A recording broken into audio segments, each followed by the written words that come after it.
Hello, and once again welcome to Learning Music with Pat. I want to start off today by answering a question, and I asked you last time to think about this. The question that was asked to me in reference to myself was, since you play a lot of instruments, do you ever play a solo and forget which instrument that you're playing? And I thought it was a really interesting question because you can concentrate so much that you lose sense of what's around you. So my simple answer to the question is this. If I'm playing the larger or the more unique, complicated instruments, such as flute, saxophone, clarinet, or the alto, tenor, or bass recorders, I'm not going to ever forget what I'm playing because they're unique in themselves. The saxophone is always going to be held in this position. The flute is always going to be held up and has a unique tone. The clarinet always has a piercing but beautiful tone. And the larger recorders, the finger stretches and things that are unique about those instruments will keep me from forgetting. But when it comes to the smaller ones, the ones that I call the melody flutes, such as the sassoto flute, the penny whistle, the recorder, those basically, you can forget if momentarily what you're playing. They weigh about the same, they look in some cases about the same, they're about the same length, they finger somewhat the same, and if you're really, really concentrating, you can momentarily forget which one you've got. And I can remember on occasion, it doesn't happen often, but I can remember on occasion playing an instrument and doing a solo and really getting into the solo and suddenly thinking, which one have I got? You know, which instrument am I actually playing? Now for the main fingerings, and I've discussed this before, the notes B, A, G, F, E, D, a lot of them finger the same on the smaller instruments, but none of the others finger the same. So you have to learn fingerings for the scale for every single instrument because outside of those first 6 notes, the fingerings could be different. And if you forget what you're playing or get confused, you could be playing a wrong fingering for a note and end up by not playing that note. Either you don't play that note or you get a squeak or a squawk or maybe no tone at all. So it is important to remember what instrument you're playing. But it is possible to get confused. The more similar the instruments are to each other, the greater the possibility of getting confused and just kind of losing your focus. When you're playing music, it's as if your instrument and you become one. And everything else kind of resides into the background. And this brings us to an explanation of what happens to us when we concentrate. How is it that a surgeon can be operating and end up by operating on the wrong body part? Supposing he has to amputate a toe, he might amputate a toe on the wrong foot. That happens, that actually happens. And it has to do with the concentration and how the brain concentrates. And the way we play music is also partly dependent on the way that we concentrate on it. So for that reason, I want to go a little deeper in this explanation in terms of what we forget. I also want to mention that forgetting what you're playing, it's just for a split second. It's not very long. In less than a second, I will know what I'm playing if I tend to forget, if I get engrossed in the music and wonder. It's just for a very short period of time, and it doesn't happen very often, just once in a great while. And there are things you can do if you're in that situation and you do play a lot of instruments that can help you. For example, I always arrange my own music, and what I do is I put the title of the music or the song that I'm playing right on the top of each page, and I put the page number, and I try to make it so that my solos are no longer than 2 or 3 pages long. I don't want to get them too long, and if they do span out, I can always go to a photocopy place, and I can shrink them up and make them smaller so that they fit on 2 or 3 pages. As long as I can see them, that's all that counts. The other thing I always do is I always put the name of the instrument and the key that the instrument is in on every single page, and I page every page. So if I'm playing a song and it happens to be on an alto recorder, I will put F alto, and then I will put what page number it is. But it'll always be on there so that I don't forget. And it's not like forgetting is really a problem, but once in a while, if you become engrossed in something, you can momentarily forget what you're doing. Think of all the times you've been driving and you drive by an exit and you don't take the right exit because you were thinking about something else. Your concentration wasn't on that, it was on something else. Or think of the times that you've been studying, say for an exam, and you want music in the background because you don't like to study in a completely silent environment, so you put on the radio. If you stop to think about it, when you are studying, you don't even hear the music. It has become ground. It's not in your face anymore. And if you are paying attention to the music, you're not concentrating on what you're studying. It's like it phases back and forth, but you can't do 2 at once. Now, there's a reason for that.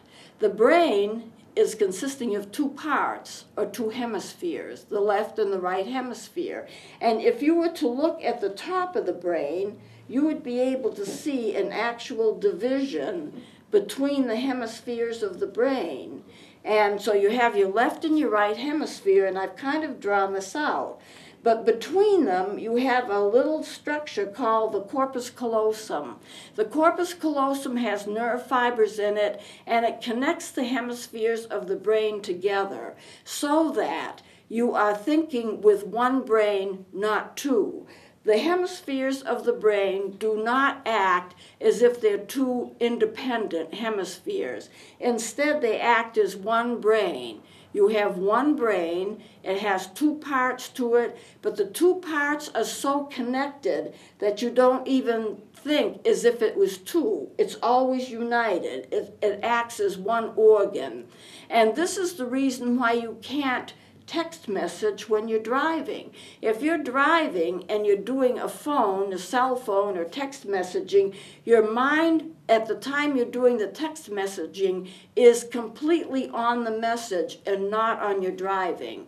Although it seems, and many people think they have it licked, although it seems like you can do 2 things at once, you cannot do 2 things at once. It is physiologically impossible for the brain to do it, except in one instance that I heard of, a man who was born without a corpus callosum, so that the hemispheres of his brain acted like 2 separate brains instead of one brain. It acted like 2.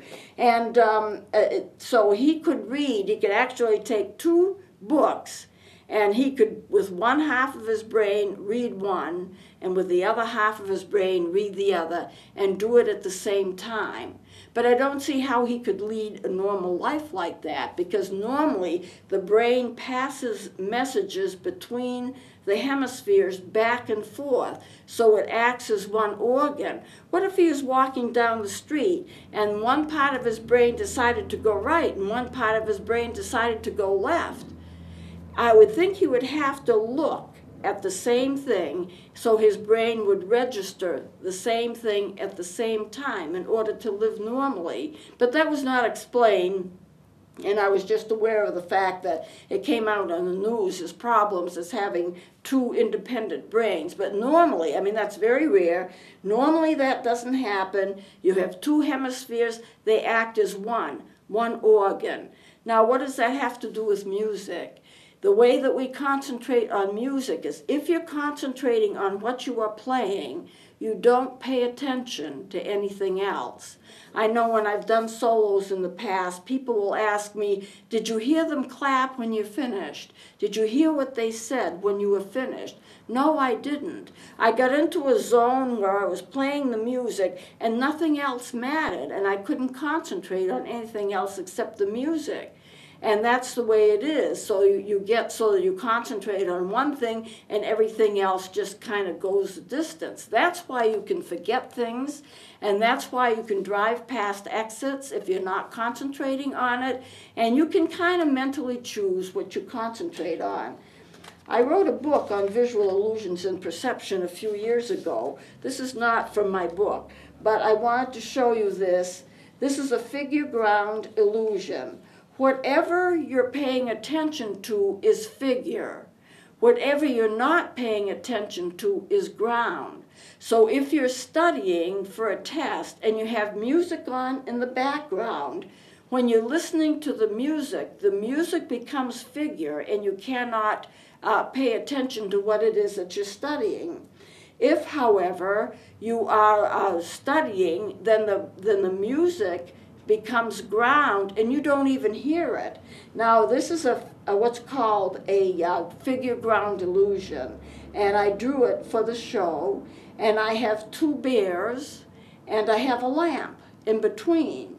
If you were to look at this long enough, the lamp, if it's figure and you're paying attention to the lamp, the bears will start to disappear. They're there, of course, but you won't be paying any attention to them, and your brain isn't registering. And if, on the other hand, you're paying attention to the bears, you see the white space between them, but you don't pay any attention to it. So that the lamp becomes ground if you're looking at it and paying attention to it, and when you're not, the lamp becomes figure when you're paying attention to it, but it becomes ground when you're not paying attention to it. And the same happens with the bear. The bears are figure if you're paying attention to them, and ground when you're not. So, and I want to show you also a couple of things that I brought in from books. This is all an answer to that question. This comes from the Whitman Design Collection. I do have permission to use it. If you look, I'll just balance this. If you look at this figure here, you see a group of wavy lines. I'll try to hold this steady so it doesn't move. You see a group of wavy lines. If you were to concentrate on them and spend time with it, eventually those lines would appear to move. So I'm going to give you a couple of seconds to see that. The lines will move. They'll actually seem to be moving. Because of the way that we focus in terms of relationships. We see things in terms of relationships to other things. Now let me close this off, and I'll have a couple of others to show you here. Seems like a long-winded answer, doesn't it, to a question? But I think it's important, and it's also interesting. Two boxes. This is from the Dover Pictorial Archives, and I have permission to use these. Two boxes. Which one is on top?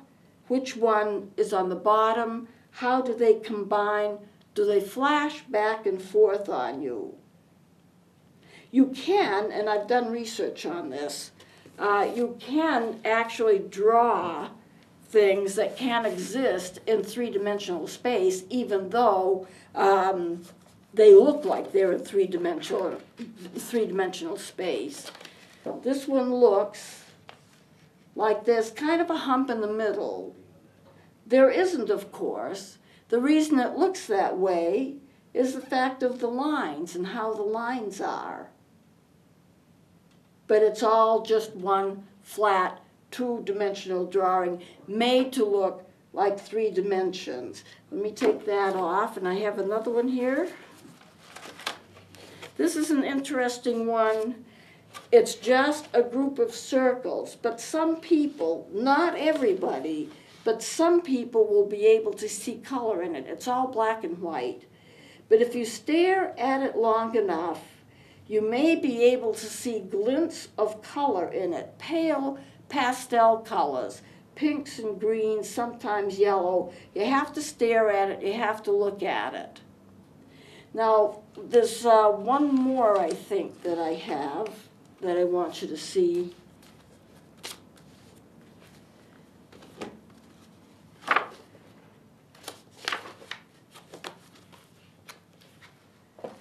let's take a look at this one.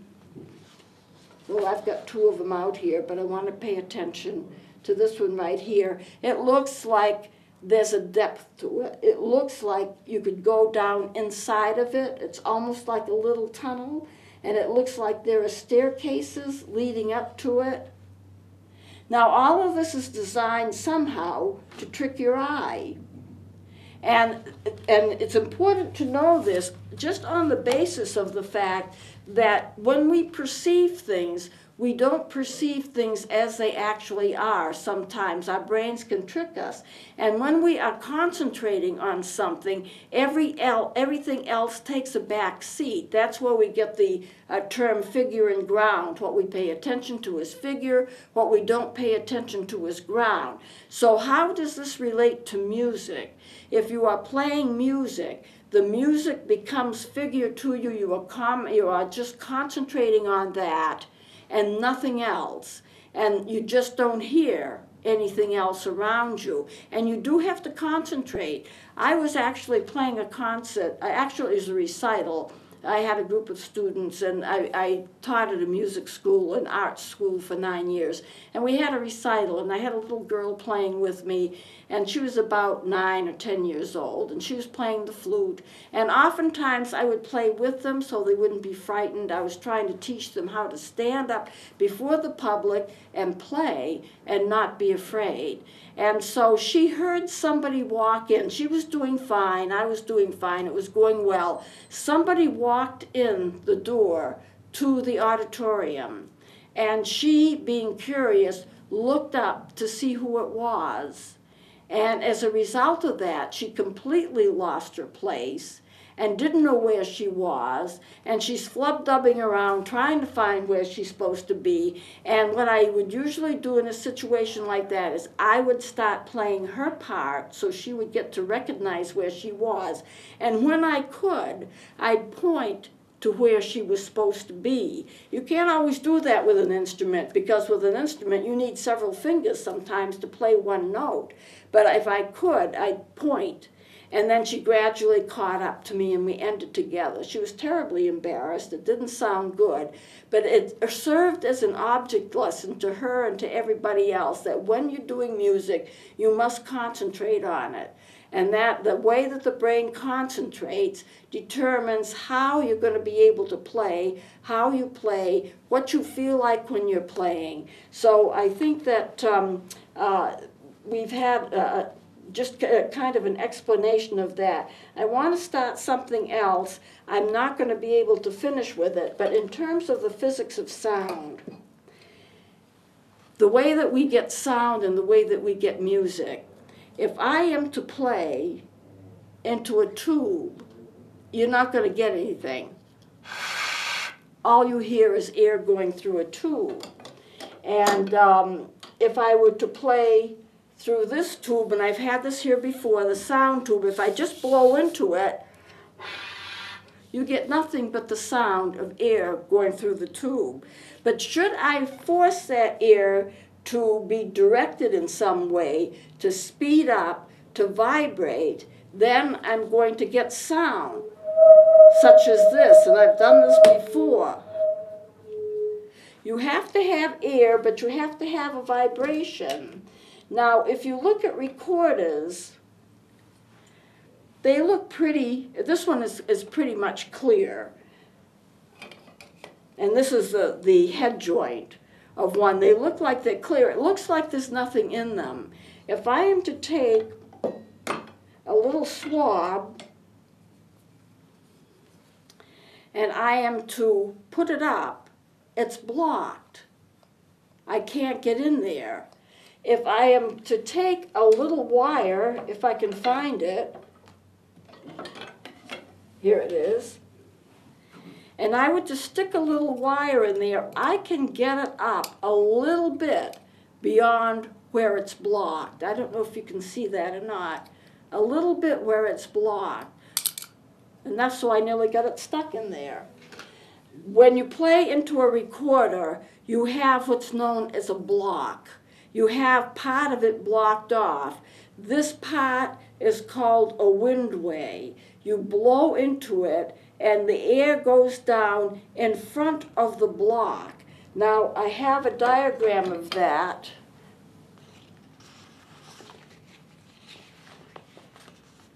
And here it is. This is the right one.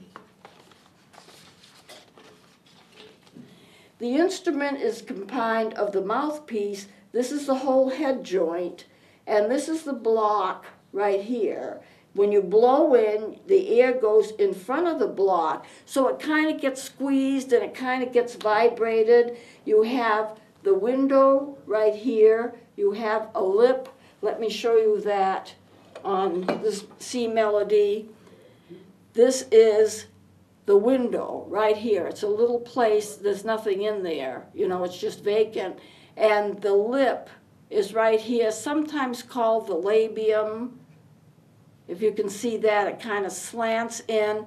The air goes in and it goes in front of it and it gets squeezed, and this is the block. You can see it, it's a little different color than what the rest of the instrument is. I actually thought I brought another, oh, here it is right here. I want you to see this instrument.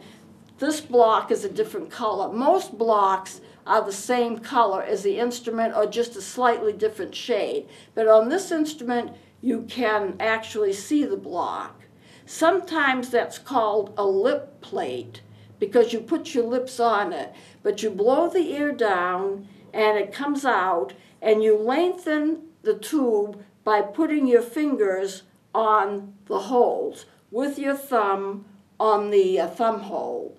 So every time you put another finger on a hole, you lengthen the tube. And you have to remember that the longer the tube, the lower the note. That's how you get a scale. Every time I put my finger on, it lowers it. And you get the higher notes with the least amount of, or the shorter the tube. So this is the way that you figure the instrument, and this is the way that it works. Air going in the windway down here, and it has to vibrate. You have to have vibration, you have to have a certain amount of speed, and then after that it goes down through the bore, which goes down, of course, to the rest of the instrument. Well, I think probably we should close it off here because I have more to show you, but I don't want to get into something and then not be able to finish it and get stuck in the middle. There is another question, though, you might want to consider, is if you are interested in playing music and you want to learn, how do you know which instrument is right for you? And we'll answer that next time. Please join me again.